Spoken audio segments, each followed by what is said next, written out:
요한복음 8장에 나오는 오늘 본문의 사건은 예수님을 만난 사람들 중에 가장 극적인 만남을 경험한 여인의 이야기입니다. 요한복음 3장에 나오는 니고데모는 내적인 궁금증 또 호기심은 있었지만 사회적으로나 개인의 삶 속에 어떤 위기의식을 가진 사람은 아니었습니다. 4장에 나오는 사마리아 수가성 여인도 사회적으로는 고립되고 또한 사람들에게 비난받는 인생이었지만 사람들의 시선만 피하면 그럭저럭 살아갈 수 있는 그런 여인이었습니다.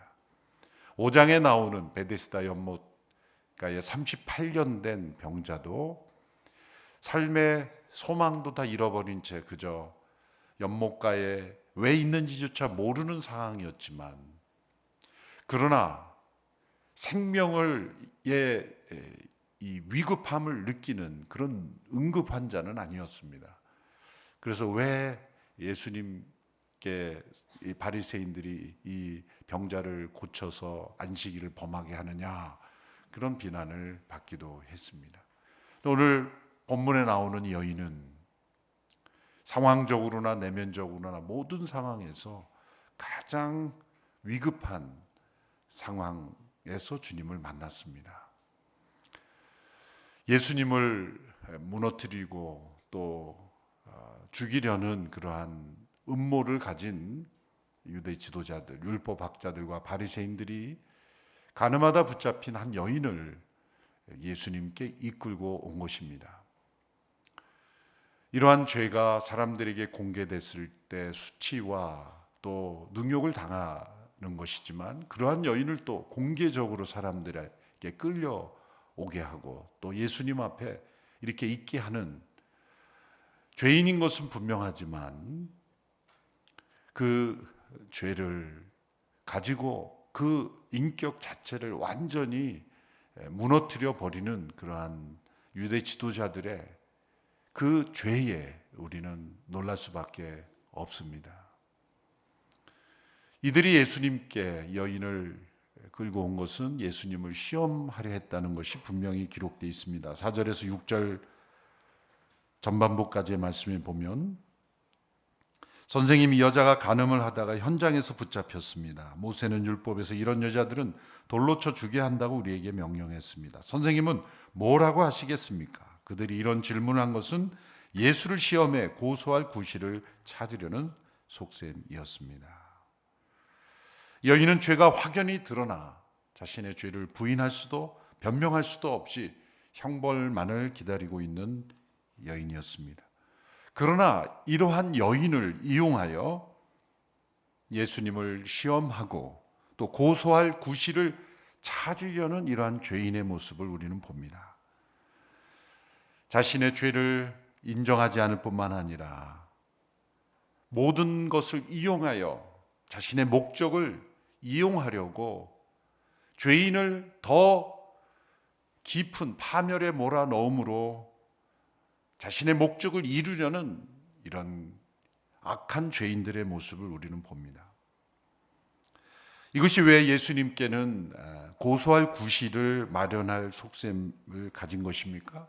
만일 예수님께서 이들의 말대로 율법대로 돌을 던져 여인을 치라라고 말씀하셨다면 여인에게 이런 사형이 집행됨으로써 당시 로마법을 어기게 되기 때문입니다.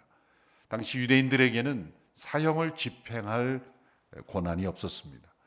결정은 할 수 있어도 그 사형받기 합당하다라는 결정은 사내들인 공회에서 할 수 있어도 집행은 로마법에 의하여 해야 했기 때문입니다. 그러나 그 현장에서 그 다급한 상황에서 돌을 던져 사형을 집행하도록 예수님께서 선동한 것이 되기 때문에 로마법에 저촉이 되는 것입니다. 반대로 아무것도 하지 말고 여인을 놓아줘라 라고 한다면 율법의 정면으로 대항하는 것이기 때문에 그 또한 사내들인 공회로부터 정죄를 받을 수 있는 고소의 구실이 되는 것입니다. 어느 쪽으로 결정을 해도 예수님을 고소할 수 있는 그 상황을 만든 거죠. 예수님은 언제나 이렇게 악한 자들의 고소와 또한 음모를 여러 번 당하셨는데, 이럴 때마다 예수님께서 하신 말씀, 행동을 보면 그분은 실로 하나님의 지혜, 하나님의 아들이신 분이라는 것, 그 신적인 권위와 그 존엄함과 그 지혜를 우리가 발견할 수 있습니다. 예수님께서 이들의 질문에 어떻게 응답하셨습니까? 예수님 어떤 말씀, 어떤 반응 전에 행동을 하셨습니다.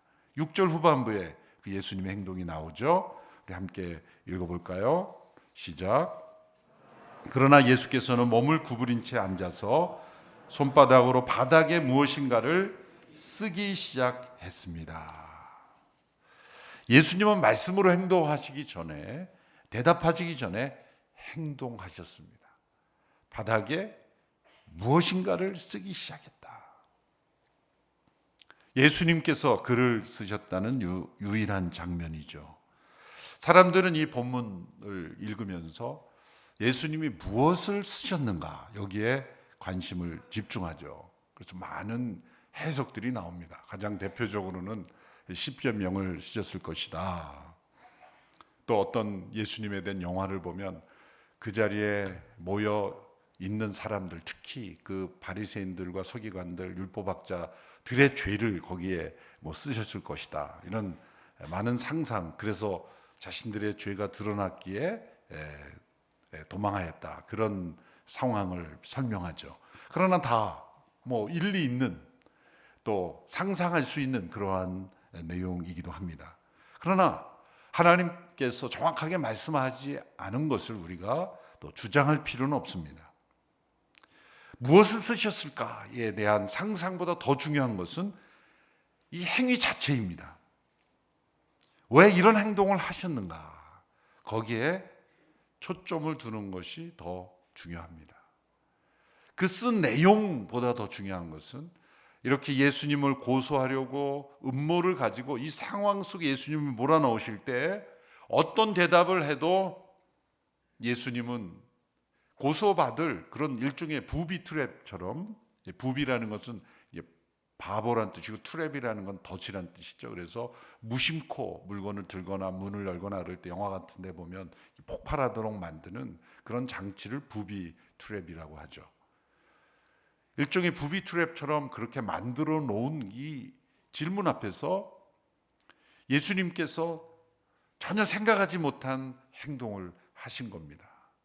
예수님이 너무 당황해서 어쩌지 그러면서 당황해서 시간을 벌려고 하신 행동이 아닙니다. 역시 이렇게 애매한 부분에 있어서는 종교개혁자, 정말 전체를 포괄하여 시대의 흐름을 바꾼 장 칼뱅이나 루터나 이런 분들의 해석이 역시 균형이 있습니다. 장 칼뱅은 예수님께서 어떤 내용을 쓰신 것이 아니라 그냥 끄적이신 것이다, 뜻밖의 해석을 하고, 이 해석이 저는 정말 마음에 듭니다.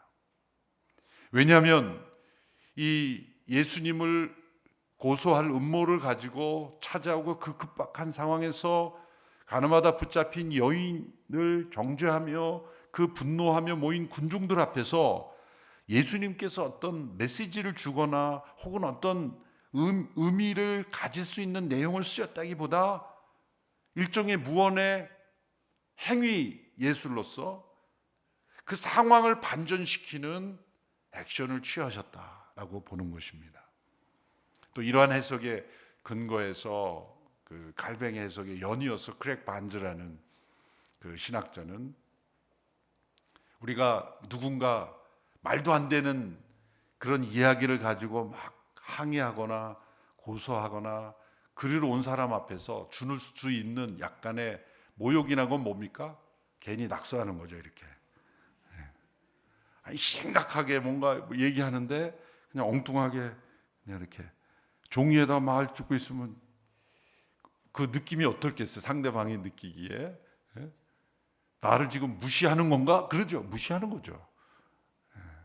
말도 안 되는 얘기를 하고 있는 사람들에 대한 이 어떤 대응 방법이 이렇게 끄적이는 낙서를 통해서 하나님은 저들의 그 완악함과 또 그들의 죄악과 또 그들의 그 정말 말할 수 없는 그 인간의 교활함에 대하여 낙서로 응대하신 것이다. 낙서. 그런 행위 자체로 그들에 대하여 응대하시는 그 예수님의 모습을 우리에게 설명해 주고 있다라고 말씀하시는 겁니다. 유명한 크리스찬 음악가, 우리가 은혜를 받는 많은 그 찬양을 작곡한 마이클 카드라는 분이 작곡한 곡 중에 이 부분을 가지고 노래가 있고, 이분이 책도 썼는데 이게 예수님께서 그 땅에 쓰신 이 글씨를 가지고 찬양을 만들었는데, 그 중에 일부 가사를 한번 제가 읽어 보겠습니다. 주님이 흙 위에 끄적이실 때 순간 속에 영원한 삶이 있네. 그것은 침묵, 그것은 음악, 그것은 쉽게 이해되지 않는 예술이었네.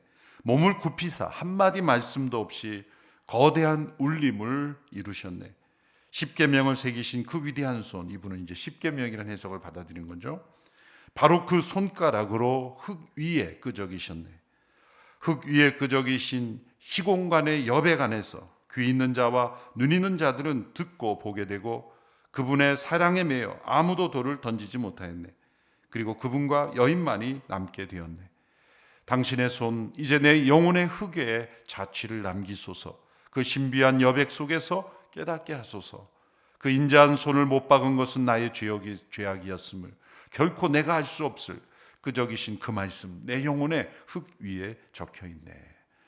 이런 감동적인 찬양, 가사만 번역된 것으로 읽어드렸습니다. 이렇게 예수님께서 흙 위에 끄적이심으로 이분은 시간 속에 여백을 창조하셨고, 그리고 말할 수 없는 그런 임재를 그 회중 가운데 창조하셨다라고 해석을 할 수 있습니다. 그리고 예수님께서 이렇게 끄적이실 때 이제 흥분한 유대 지도자들이 계속해서 질문을 퍼붓습니다. 7절에 보십시오. 7절 말씀 우리 같이 읽겠습니다. 시작. 그들이 계속 질문을 퍼붓자 예수께서 일어나서 그들에게 말씀하셨습니다. 너희 가운데 죄 없는 사람이 먼저 이 여인에게 돌을 던지라. 계속 질문을 퍼부었을 때 예수님께서 그때야 비로소 말씀하셨습니다. 너희 가운데 죄 없는 사람이 먼저 이 여인에게 돌을 던지라. 이 말씀은 널리 알려져 있는 말씀이죠. 또한 가장 많이 잘못 적용되는 말씀이기도 합니다. 대개 이 말씀을 누가 인용을 하냐면 다른 사람을 정죄하지 말아야 된다라는 근거로 사용되죠. 죄가 없는 사람이 없으므로 누군가를 정죄하지 말아야 된다. 더 나아가 제가 송구영신 예배 때 이 시대의 이념적인 흐름에 대해서 규명을 하고 많은 말씀을 드렸지만, 이런 이데올로기적 다원주의, 세상에 옳고 그름은 없다. 각자 자기가 옳다고 여기고 생각하는 그거 거기뿐이다. 모든 사람들의 받아들여야 될 옳고 그름은 없다라는 이러한 이데올로기, 이러한 다원주의, 사람들이 가장 많이 인용합니다. 이 말씀은 꼭. 그래서 누가 죄가 없는가? 다 있지 않나? 그러므로 다른 사람을 정죄해서는 안 된다. 라는 옳고 그름을 판단할 수 없다는 이유로 이 말씀을 자주 이용합니다. 반드시 나옵니다. 그래서 그 성경에도 있지 않냐? 나는 그리스도인은 아니고 예수님 안 믿지만 성경에도 예수님께서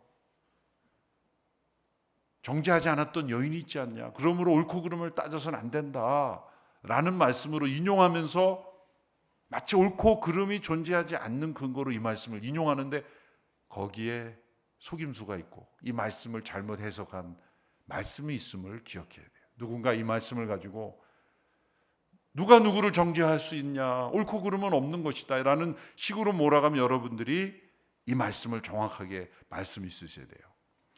첫째로 예수님은 분명 마지막에는 나도 너를 정죄하지 않는다라는 말씀을 하신 건 분명해요. 그러나 이 말씀에서는 없죠. 요 7절의 말씀에서는 예수님이 나도 너를 정죄하지 않는다는 말씀 제일 마지막에 하신 말씀이고, 그 이전에 하신 말씀이 너희 가운데 죄 없는 사람이 먼저 여인에게 돌을 던지라고 말씀한 속에는 정죄하지 않는다는 말씀이 없어요. 그러니까 이 말씀을 하나로 묶으면 안 됩니다. 예수님은 이 말씀을 먼저 분명히 하셨어요. 보세요. 앞부분을 빼고 뒷부분을 보면은 돌을 던지랍니다. 그렇죠? 이 말씀 자체는 치라는 거예요. 예수님은 율법을 조금 더 축소하거나 부인하거나 제한하지 않으셨습니다. 그 상황에서 누가 죄가 없냐, 다 있지 않냐, 그러므로 그냥 넘어가자 그러지 않으셨어요. 돌을 던지라 그러셨어요. 그러므로 율법의 정죄를 인정하신 것이고, 그 여인은 정죄받아 마땅하다라고 말씀하신 것이고, 그러므로 여인의 죄와 율법의 요구를 다 인정하셨고, 오히려 유대 지도자들은 율법에 이렇게 되어 있는데 당신은 어떻게 하겠습니까?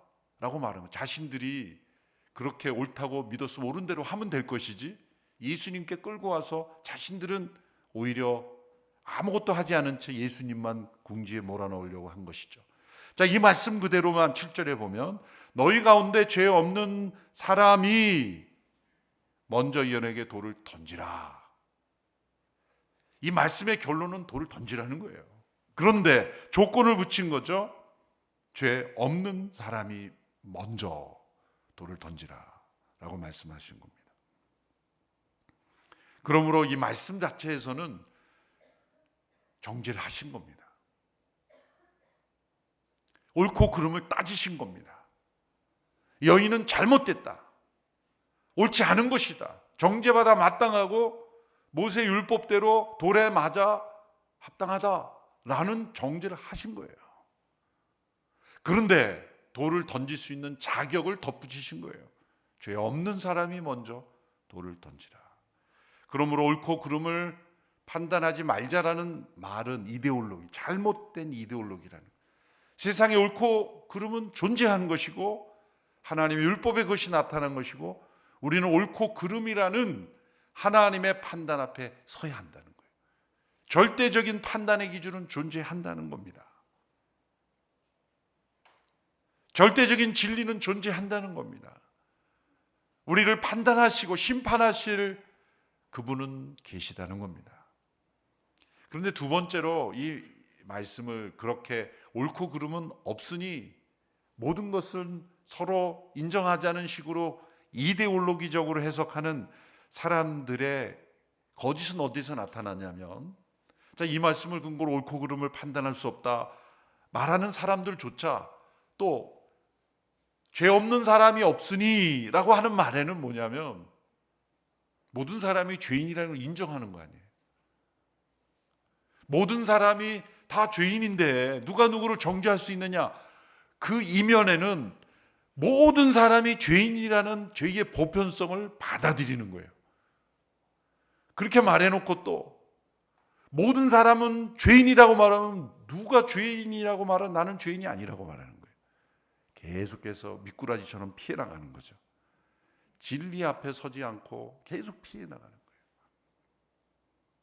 예수님의 이 말씀을 앞부분은 끄집어내서 뒷부분은 무시하고 앞부분만 끄집어내서 누구나 죄인이니 누가 누구를 정죄할 수 있느냐고 말해놓고, 그러나 그러한 말 자체는 모든 사람이 죄인이라는 것을 인정하는 거죠. 그 이면에 있는 그 전제는 부인하면서 또 모든 사람이 다 죄인이라는 죄의 보편성, 이 죄의 절대적인 오염, 인간의 전적 타락은 또 인정하지 않아요. 앞뒤가 맞지 않는. 그래서 이 거짓된 이데올로기는 어떤 면으로든 허점이 있는 거예요. 여러분, 진정한 진리는 어떤 면으로 질문이 들어와도 맞습니다. 무슨 질문이 던져와도 이 전체적인 논리의 구조가 맞아야 돼요. 앞에서는 이 말을 하고 뒤에서는 다른 말 하면 안 됩니다. 진리는 명확합니다. 진리는 온전합니다. 진리는 전체적인 것이기 때문에, 모든 진리는 하나님의 진리이기 때문에 예수님이 하신 말씀은 모든 상황, 모든 영역에 있어도 진리가 되어야 하는 것입니다. 그러므로 예수님의 이 7절의 말씀, 너희 가운데 죄 없는 사람이 먼저 이에게 돌을 던지라 라는 것은 예수님 옳고 그름을 인정하셨으며 모든 사람이 죄인임을 말씀하신 것입니다. 예수님은 율법의 권위를 무너뜨리지 않으면서 누가 이 모세의 율법을 집행할 수 있는가라는 것을 규정하는 것입니다. 이때에 상황이 급반전되었죠. 이 말씀의 권위 앞에서 자신들의 죄성을 깨달은 사람들이 하나 둘씩 사라지기 시작했습니다. 9절의 말씀을 보십시오. 이 말씀을 들은 사람들은 제일 나이 든 사람부터 하나 둘씩 슬그머니 사라지기 시작했습니다. 결국 예수와 거기 홀로서 있던 여인만 남게 됐습니다.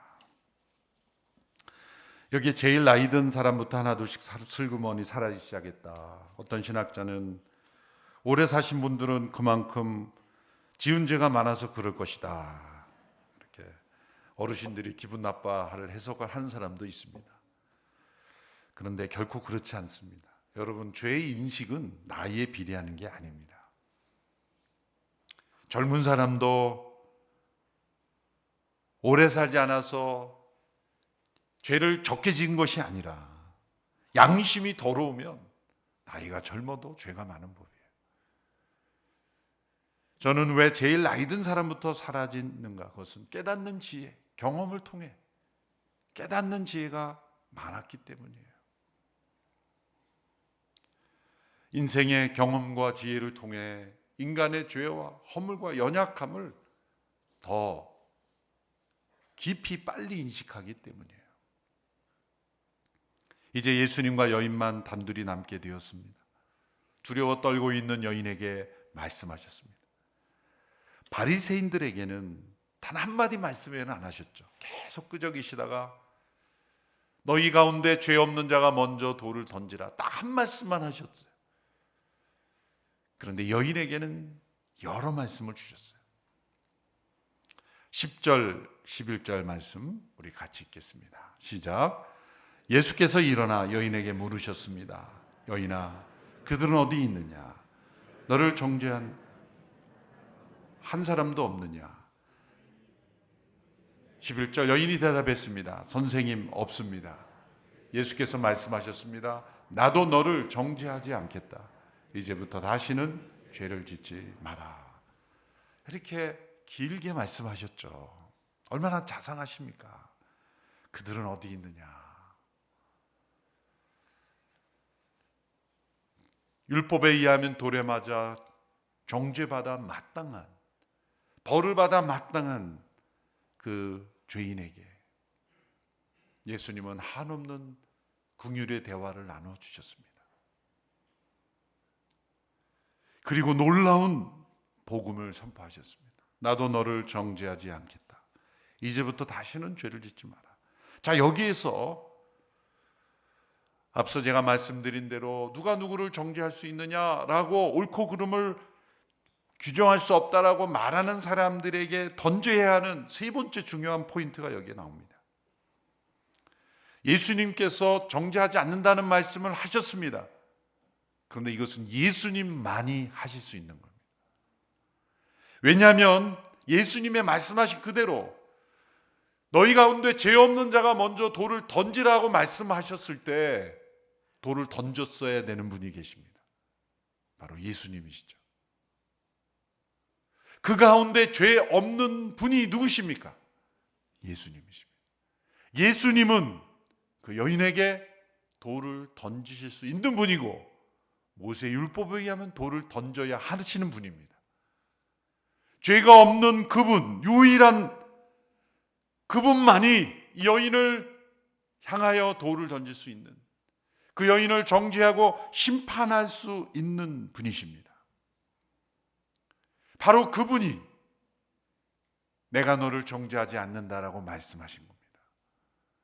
마땅히 정죄할 수 있고 정죄해야 하고 돌을 던질 수 있고 돌을 던져야 하는 율법에 의하면 돌을 던져야 하는 그분이 이 여인에게 나도 너를 정죄하지 않는다는 말씀을 하시는 이유는 무엇입니까?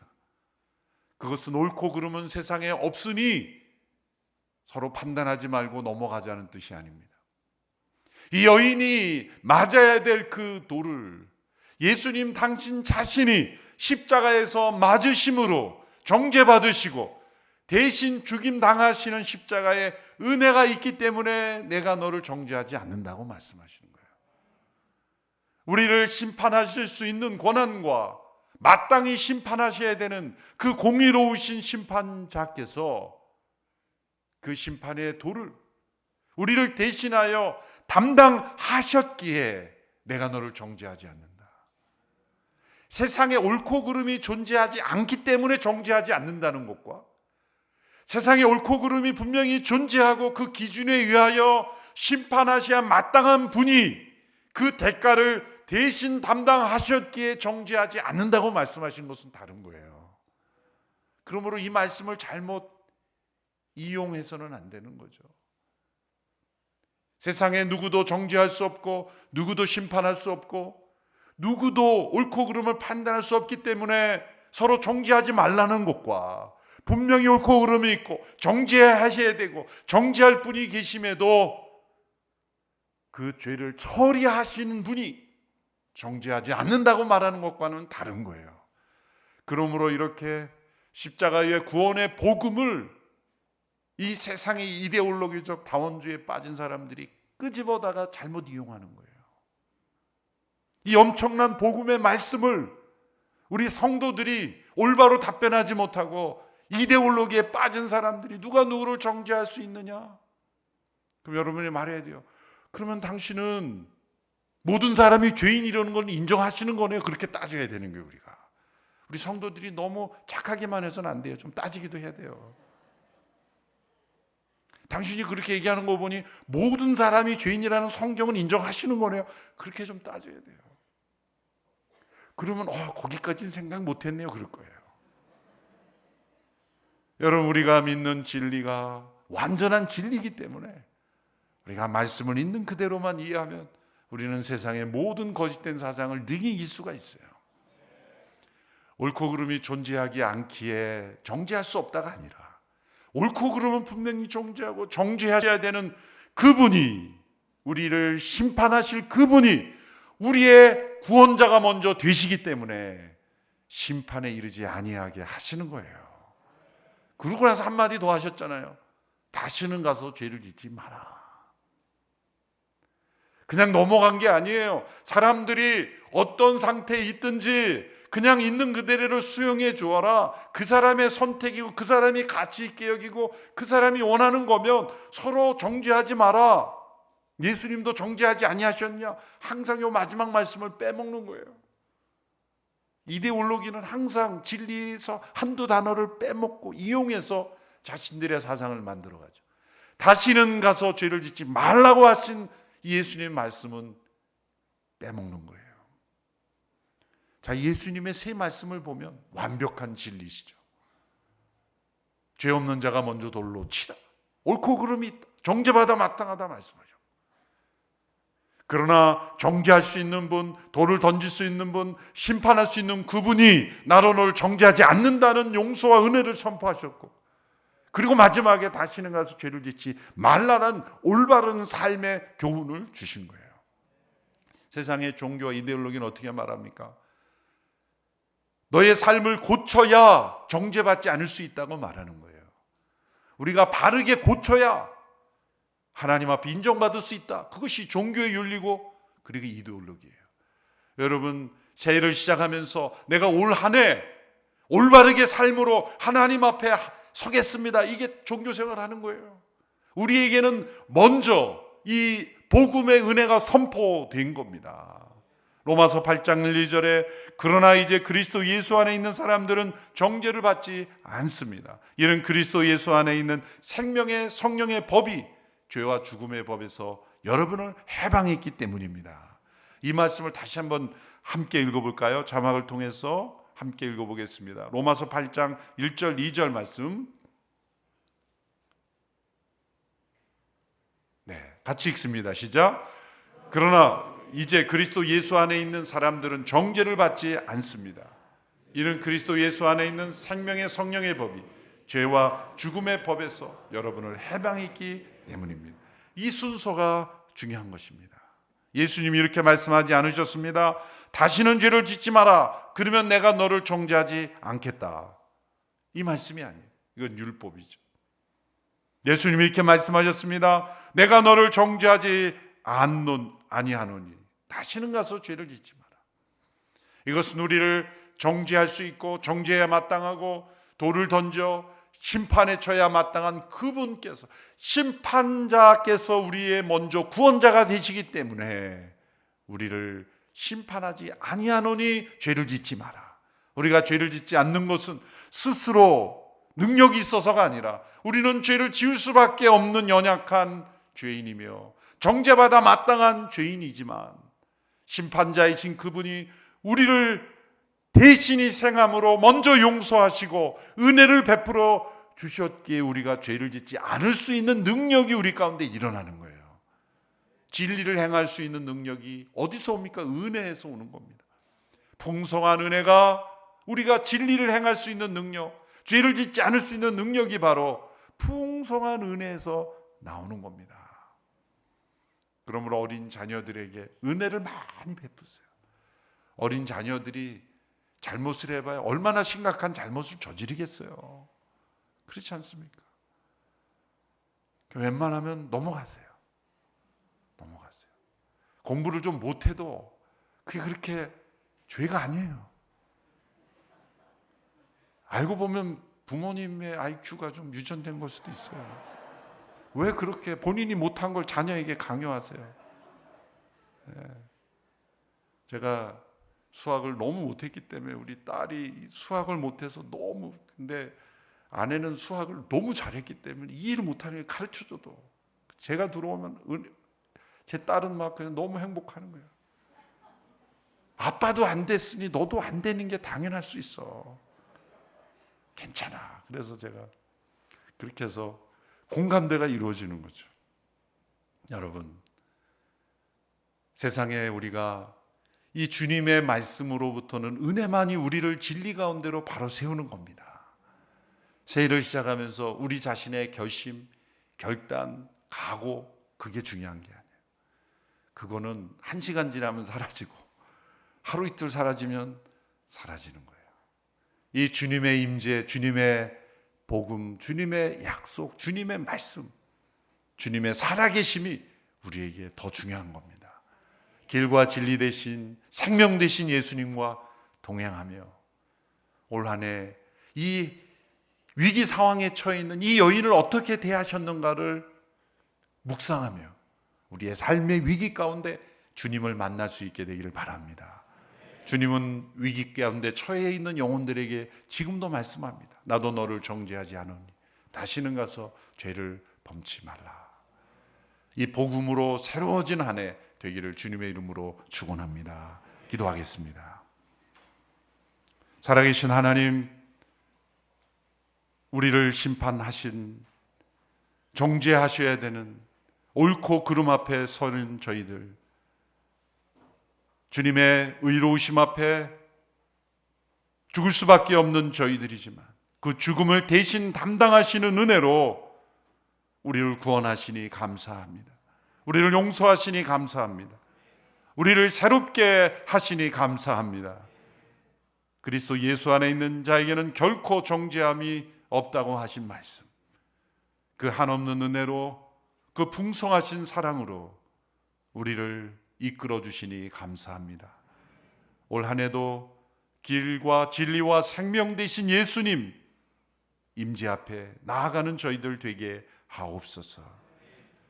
또한 위기 상황에 처해 있는 여인과 같이 위기의 삶 속에 처해 있는 수많은 영혼들을 복음으로 구원하고 그들을 승리의 삶, 자유의 삶, 기쁨의 삶으로 인도할 수 있는 저희들 되게 하옵소서.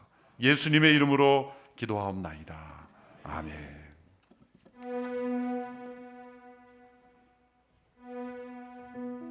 우리 시간 주신 말씀 함께 기억하며 우리 가슴 손을 얹고 잠시 찬양 한 곡을 먼저 부르겠습니다.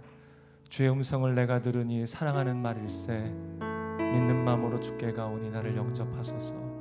우리 시간 함께 우리를 은혜로 부르시며 우리를 사랑으로 부르시는 주님 앞에 고백하며 나아갑니다.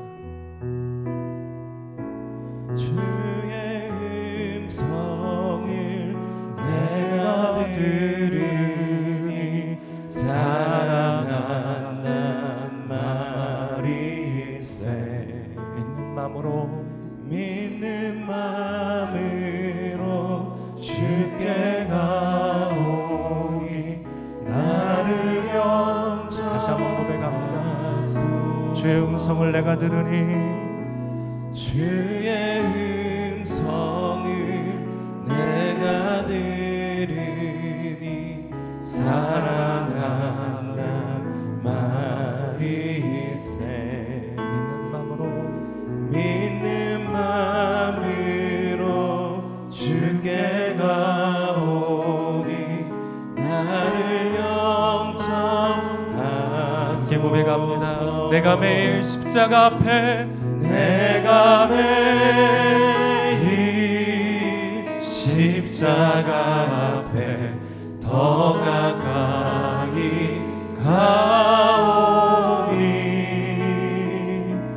구세주의 흘린 보배 피로써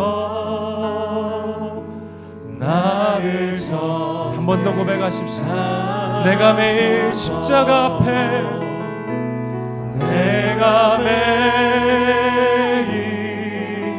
십자가 앞에 더 가까이 가오니 구세주의 흘린 보배 피로써 나를 정케하소서. 간절히 기도할 때 주님, 오직 주님만이 우리를 용납하시며 우리를 깨끗게 하시고 우리를 정결케 하시는 하나님이신 줄로 믿습니다. 세상 앞에 나아가 우리의 행위와 우리의 노력과 우리의 열심이 아닌 우리를 용납하시며 십자가 위에서 우리를 용서하신 주 앞에 나아가오니 주님을 믿으며 나아가며 엎드리며 겸손함으로 나아갈 때에 주님 우리를 정결케 하여 주시옵소서. 주 안에서 누리는 온전함과 주 안에서 누리는 감격과 그 은혜로 우리를 새롭게 하여 주옵소서. 예수 그리스도를 부르는 모든 이들마다 새롭게 하시는 은혜로 주님 앞에 누리는 감격으로 충만케 하여 주시옵소서. 우리 시간 주 한번 외치며 간절히 기도하며 나아가도록 합니다. 주여, 아버지 하나님, 우리를 정죄하지 아니하시고 십자가에 놀라우신 사랑으로 품으시는 주 앞에 온 마음을 들며 나아갑니다. 이 시간 여인의 죄를 용서하시고 우리 가운데 오시 우리를 새롭게 하시는 아버지 하나님, 우리가 주님을 바라보며 우리의 모든 연약함을 내려놓으며 오직 주님을 의지함으로 나아갑니다. 주의 은혜만이 우리를 새롭게 하시는 줄로 믿습니다. 그 은혜만이 우리를 온전케 하시는 줄로 믿습니다. 십자가만이 우리를 새롭게 하시는 줄로 믿습니다. 변치 않으신 사랑으로 우리를 부르시어 그 사랑으로 초청하심 가운데 우리를 주 안에 누리는 참된 평강으로 이끄시는 아버지 하나님, 간절히 소망하오니 주님을 바라보며 나아가는 모든 이들마다 주께서 나가시는 그 은혜를 통하여 날마다 새롭게 하여 주시고 그 은혜의 사랑의 부르심 가운데 우리 안에 회복과 온전케 하시는 놀라운 은혜를 누리게 하여 주시옵소서. 주님 소망하오니 우리 안에 주님의 말씀으로 임하여 주시며 그 사랑으로 우리를 충만케 하여 주시옵소서. 우리 한 번 더 기도할 때에 그 사랑의 주님이 오직 이 땅에 참된 진리가 되시고 주님만이 이 땅 가운데에 옳고 그름을 분별하시는 온전한 기준이 되시는 줄로 믿습니다. 하나님, 우리의 삶이 오직 말씀에 매여 진리 가운데 거하는 삶이 되기를 소원합니다. 세상의 어떠한 말과 유혹으로 우리 가운데 올지라도 주의 진리를 가지고 나아가 하나님께서 부르신 소금이요 빛으로 살아가길 소망하오니 진리 되신 주님을 붙잡는 모든 이들마다 세상 가운데에 주의 진리를 전하는 자로 살게 하여 주시옵소서. 이 시간 다시 한번 주여 한번 외치며 간절히 기도하며 나아가도록 합니다. 주여, 진리 되신 주님을 바라봅니다. 그 진리가 우리 가운데 있음을 믿습니다. 예수 그리스도를 의지하며 그 말씀을 붙들고 주의 사랑 안에 거하는 모든 이들마다 주의 진리로 충만케 하실 줄로 믿습니다. 하나님, 소망하오니 주의 십자가를 붙잡는 모든 이들마다 그 말씀 안에 온전히 섬으로 말미암아 이 세대 가운데에 주의 진리를 증거하는 하나님의 사람으로 서게 하여 주시옵소서. 아버지 하나님, 오늘 우리가 그 진리만을 붙잡고 무너져가는 이 세대 가운데에 오직 말씀을, 오직 진리를, 하나님의 살아계심을 증거하는 주님의 사람들로 서기를 간절히 소원합니다. 오 성령 하나님, 우리의 삶을 붙잡아 주옵소서. 주의 십자가 앞에 나아가 그 진리 가운데 거하여 이 세대 가운데 주님의 사람들로 온전히 서게 하여 주옵소서. 가정이 세워지게 하시고 일터가 세워지게 하시며 우리를 부르신 그 모든 것이 주님의 나라가 임하는, 주님의 뜻이 이루어지는 주님의 사람들로 서게 하여 주시옵소서. 특별히 오늘 차세대와 우리 대학 청년부들을 위하여 함께 기도할 때에 하나님, 자녀들이 창조주 하나님을 온전히 믿는 믿음을 갖게 하여 주시옵소서. 창조주 하나님에 대한 온전한 믿음으로 진리 가운데 서서 이 시대를 분별하게 하시며 타협하지 않는 거룩한 백성으로 서게 하여 주시옵소서. 물질이 지배하는 이 세대 가운데에 물질 만능주의와 쾌락주의로부터 사랑하는 청년들을 지켜 주시옵소서. 오직 성령을 따라 행하게 하시고 거룩함으로 빛을 발하게 하시며 세상과 다른 성격 정체장관을 통해 청지기적인 사명을 감당하는 새벽 이슬과 같은 청년으로 서게 하여 주옵소서. 우리 시간 차세대와 청년을 위하여 기도할 때에 두 손을 높이 들고 우리 주님께 차세대와 청년들을 의탁하며 주님의 이름을 3번 부르며 간절히 기도하며 나아갑니다. 주여, 주여, 주여. 아버지 하나님, 다음 세대를 주 앞에 의탁하며 간절히 기도합니다. 주께서 사랑하시는 귀한 청년들 가운데에 주의 은혜와 진리의 말씀이 온전히 임하기를 소망합니다. 주님, 주께서 말씀을 주신 것과 같이 세대 가운데에 주의 은혜가 임할 때에 우리의 차세대와 저 청년들 가운데 그 사랑이 충만히 임할 때에 이들이 진리 가운데 서서 주님을 바라보게 될 줄로 믿습니다. 이 세대의 물질 만능주의와 쾌락주의 가운데 오직 하나님을 바라보는 거룩한 백성으로 서게 하여 주옵소서. 주님이 늘 청지역 사명 온전히 감당케 하여 주옵소서. 하나님, 우리의 차세대들이 창조주 하나님을 바라보며 우리 주님을 온전히 알아가는 가운데에 다음 세대가 다시금 일어날 수 있도록 주님 은혜를 더하여 주옵소서. 하나님, 주의 은혜로 주의 사랑으로 진리 가운데 붙드시사 다음 모든 세대들이, 주를 많은 세대들이 온전히 일어나게 하여 주시옵소서. 사랑과 은혜가 풍성하신 아버지 하나님, 오늘 우리에게 그 놀라운 사랑으로 오시어 십자가를 바라보게 하시며 십자가의 그늘 아래 머물 수 있도록 은혜를 더하여 주시니 진실로 감사를 드립니다. 오직 정죄하실 유일한 분 예수 그리스도, 우리 하나님 한 분이 우리를 향하여 정죄치 않으신다 말씀하시니 하나님, 그 은혜가 얼마나 놀라운지 모릅니다. 매일매일의 삶 가운데 우리 주님 손 붙잡고 나아가며 그 사랑과 감격으로 살아가게 하여 주시옵소서. 오직 주께만 진리가 있음을 믿고 우리 하나님만이 우리를 판단하신 분임을 믿으며 겸손함으로 엎드려 주의 말씀에 매어 살길 소망하오니 주님, 우리를 붙들어 주시옵소서. 다음 세대가 이 말씀 앞에 온전히 서서 창조주 하나님을 바라보며 그 하나님 앞에 온전히 삶을 내어드리며 주님 증거하는 세대가 되길 소망하오니 다음 세대 안에 주의 부흥을 일으켜 세워 주시옵소서. 쾌락 앞에 정결한 이들로, 이 세대 물질 만능주의 앞에 오직 주님을 바라보는 거룩한 청년들로 서게 하여 주시옵소서.